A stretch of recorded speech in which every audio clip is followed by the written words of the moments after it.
Sorry? No, I didn't say that. I said that. I'm saying, he said he was from Dutch. I'm saying, if he's from Mecca, right? You tell him straight, right? You just stick to the easiest way. It's not an H3 map. Yeah, it's not an H3 map. Mecca's not an H3 map. It's not Who told you it's not on any trade map? Where did you get that from? No, but you're making claims. Can you substantiate? I'm not taking that as fact. Okay. Because he's been talking, I'm just saying, and he's making claims. But he needs to substantiate. I'm trying to bring it back to the first time Petra. He said Muhammad was from Petra, and I said I didn't say Petra. He said he was suggesting to Petra. That's what okay. And I said, I just told you know what's inside the mosque from Bird's Eye View. But my point was, how do you, when you say that Muhammad is from Mecca, I didn't even talk about Muhammad. I just said I was. Yeah, that's what I thought you were talking about. Sorry, we got our words crossed or something. We wasn't talking about him at all. I was only talking about how do you know they were praying to Petra. That's all I said. And you told me about if they're sending me off and all that, but it doesn't relate to how they were praying to Petra. I think you're saying that Muhammad is not from Mecca. Is that what you're saying? Oh, you seem sure about that. Yeah? Sure. You're not sure? I don't want to be in camera. Okay, guy, you don't have to be on the camera. Because we were talking. No, we can talk, but you don't have to be on camera. Yeah? You don't have to be on camera. Yeah, you can talk here. There's nothing wrong with it. Stay there, brothers. If you want to talk, you don't have to be on camera. Stay off the camera. Sorry? You don't need to be on the camera, mate. You're not on the camera now. Because the thing is, look, on the camera. You can stand there.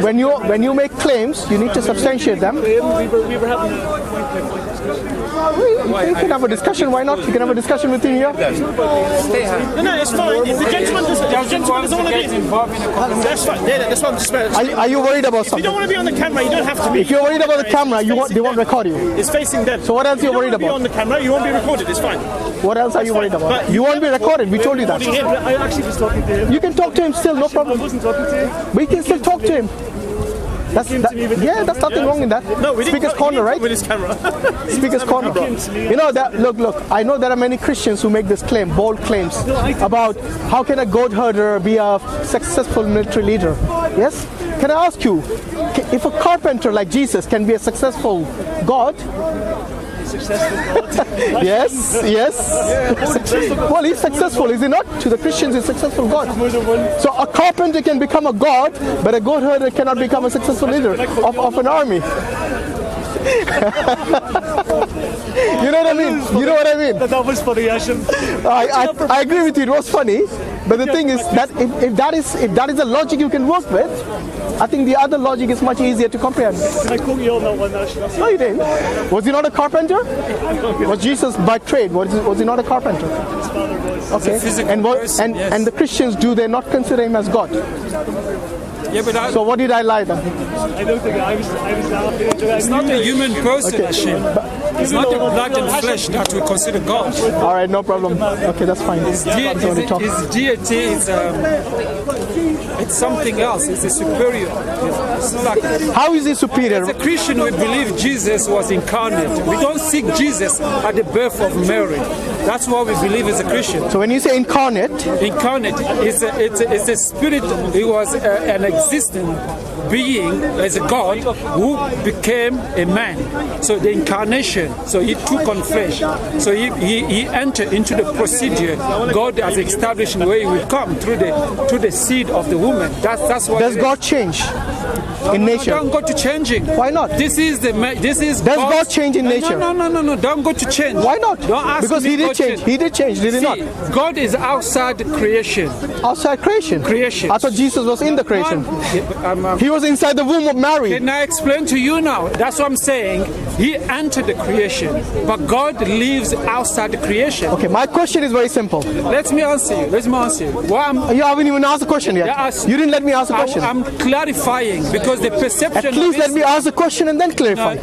You talked about what I talked about. You talked about Jesus being a man, a carpenter, all that. Was he not a carpenter? He was in the flesh. That's what I'm trying to explain to you. Okay. So now explain to me about the nature of God. Exactly. Okay. Does God change his nature? No, listen.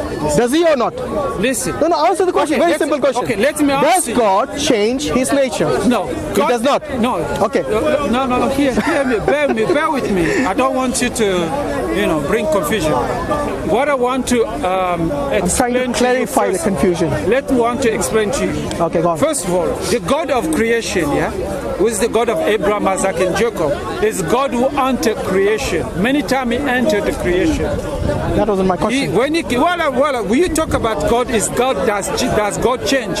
Change His nature. Yeah, but He doesn't. But do you understand the meaning of the question I asked you? Okay, that's why I'm trying to explain to you. What? Has God been outside the creation? It's nothing to do with outside or inside. No, He is when I say change in nature, this is what I mean. Hear me. So God was spirit Can before. you hear me give the explanation? Yeah, but at least try to understand Your the question. God does not enter creation because it's a physical God. Who said He's a physical God? Where did you get that from? Allah is not a spirit.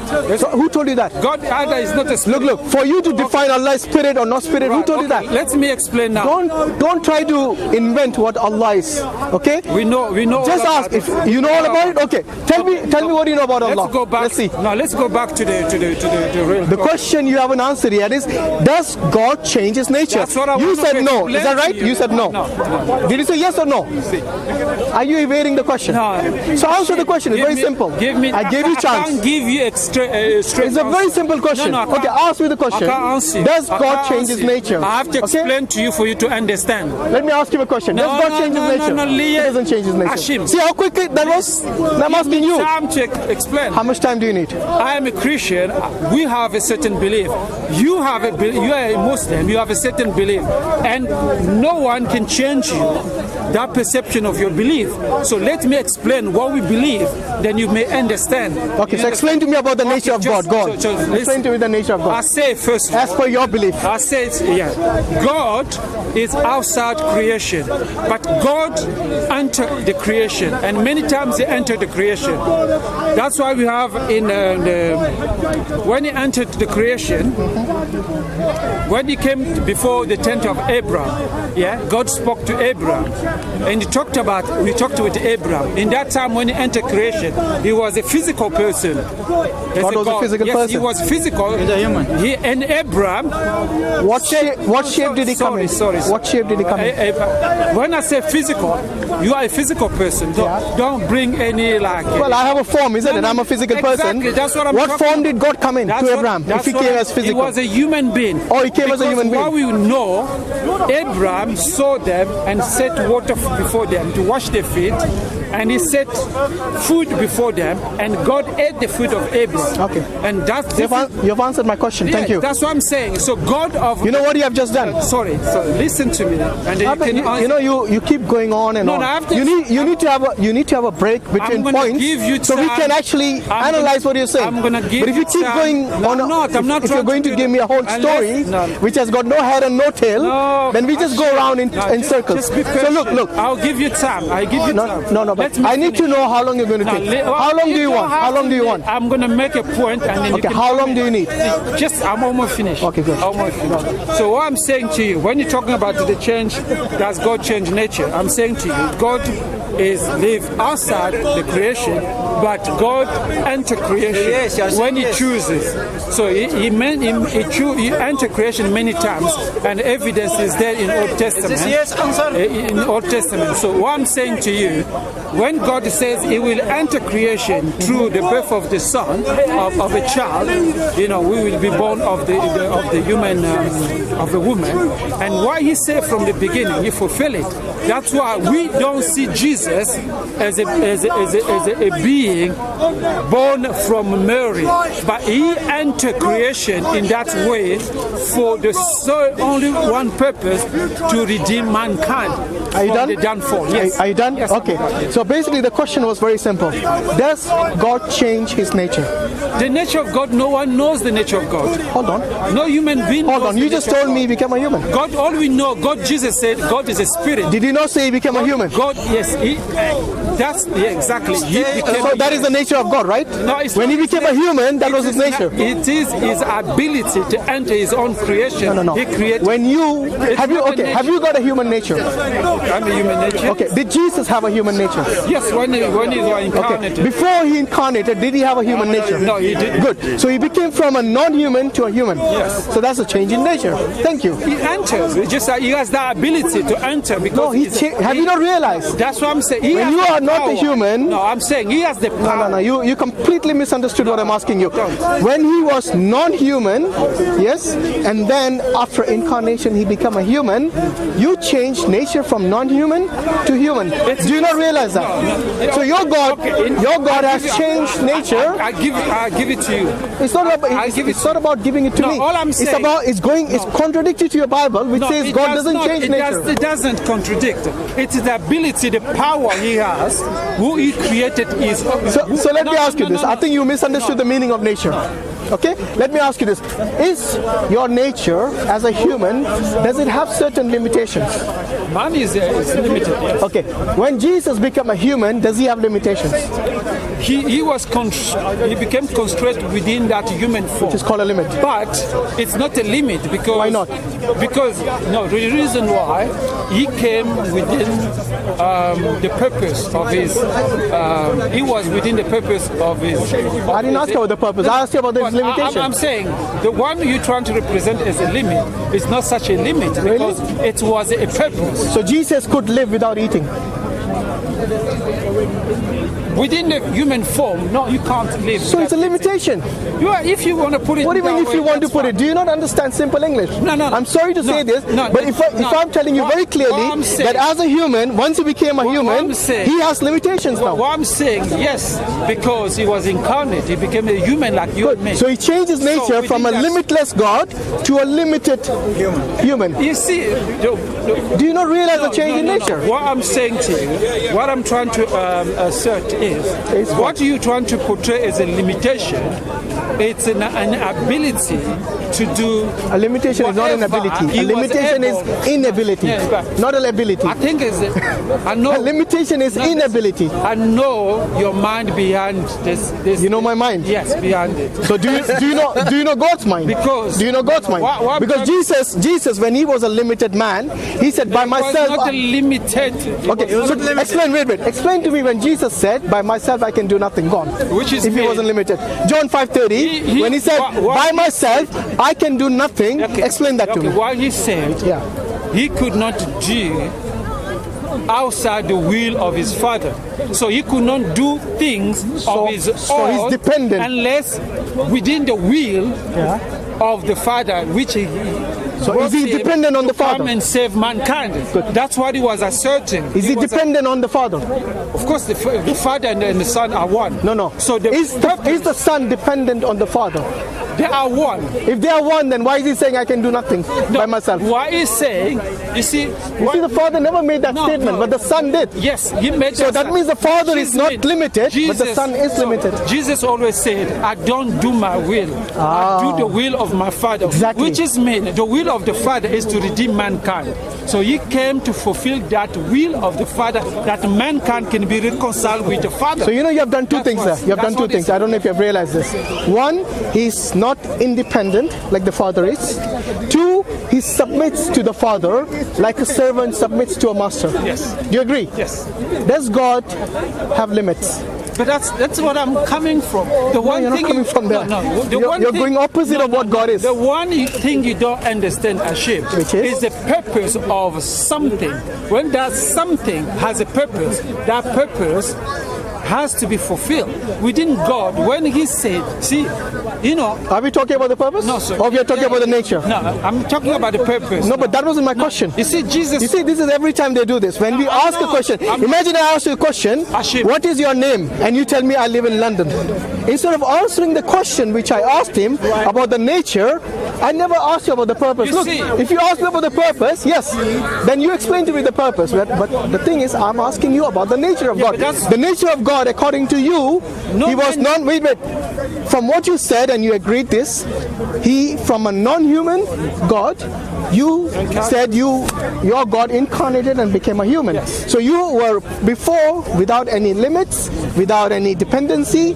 Now you are limited and you're dependent. It's not limited. Is he not? You see, so Jesus was telling a lie when he said, by myself I can do nothing. Jesus entered the creation And the creation itself, he has a limitation in the way that it is established. So he's not equal to the creation now. So, okay, I'm saying to you, what I'm trying to explain to you is what? Yeah, there's one big point I was trying to make. I'm saying to you, when Jesus entered, yeah, you see, when they came in to sort of to arrest him, and then Peter pulled the knife, yeah, he wanted to, he cut one of the soldiers' ear. Yes, yes. Jesus said, "Put back your sword." You mean Peter? Put back. Was it Peter? He said Paul. No, It's okay. It's okay. One of the disciples. He put Paul wasn't back. there. He put back. He said, "Who reign by the sword shall perish by the sword." Which is mean, he said, don't you think that if he could call the Father to send him legions of angels to come and fight for him? So he has to ask the Father, yes? Again, dependency. No. You're proving my point, my The friend. reason why he was saying that, Yes. because he was in the flesh. So he was limited. He was here. Which is his limited, right? Which is mean he was in obedience within the purpose he was sent. Was he limited when he was a human being? He was not limited. He wasn't. Because So why does he need to ask the Father to send the legion of angels? Exactly. Why can't he himself do it? Summon them instead of asking the Father, like for example, when he was in the Garden of Gethsemane, what does he do? What does he do? Tell me. Yes. See if you remember that no, I part. know. He said, "Father, Father, why are you forsaking me?" No, that's not in the Garden of Gethsemane. You don't know your Bible well. But when he prayed, Yeah. yeah. What does he do when he prays? What is the action he does? When He puts his face. Yes, when he prostrates. He puts his face where? On the ground. On the ground. And he begs God for what? No, he says, "Not my will, but your will be." You only took half the prayer. What is the first part of the prayer?